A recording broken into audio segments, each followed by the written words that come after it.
एक छोटे से गांव में एक प्रासरार महल नीमा घर था, जो लोगों के लिए हमेशा से ही एक राज रहा। गांव वाले कहते थे कि वो घर बदशगूनी का मरकज है और वहां जाने से बड़ी आफत आती हैं। कई सालों से वो घर खाली पड़ा था, लेकिन फिर एक दिन एक नौजवान लड़की सारा अपने वालिदैन के साथ वहां मुंतकिल हो गई।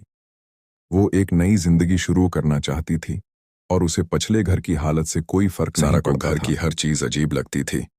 दीवारों पर प्रासरार पेंटिंग्स, कमरे के कोने में एक पुराना चमकता हुआ आईना जो हमेशा सारा को घूमते हुए नजर आता था, जैसे वो आईने में कुछ और देख रही हो। पहले पहल सारा ने ये सब चीजें मामूली समझा, लेकिन जब रात का वक्त आया तो उसकी नजर आईने पर जमी रहने लगी। वो उसे कई बार देख चुकी थी, लेकिन आज कुछ मुख्तलिफ था।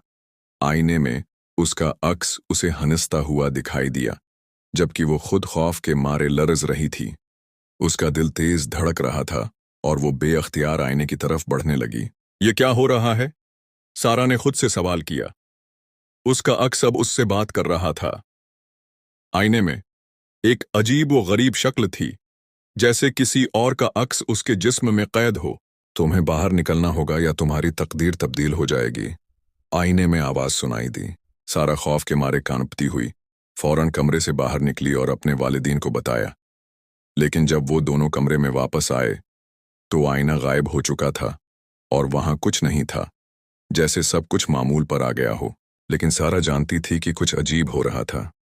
उसने आईने की तफ्तीश करने की कोशिश की और एक रात जब वो दोबारा आईने के सामने आई तो उसने एक खौफनाक हकीकत दरियाफत की। आईने में जो कुछ भी था वो हकीकत में एक भूत था, जिसका मकसद सारा को अपने काबू में करना था। भूत ने अपनी फिंसी हुई रूह को आजाद करने के लिए सारा को अपने अंदर खींच लिया।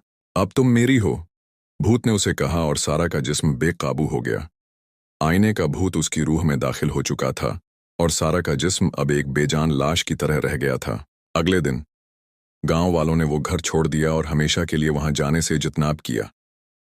लेकिन कोई नहीं जानता था कि सारा अब कहाँ थी। कुछ सालों बाद गांव में लोगों ने एक और नया जोड़ा आते हुए देखा, जो एक पुराने खौफनाक घर में मुंतकिल हो रहा था, और ये कहानी दोबारा शुरू हो गई।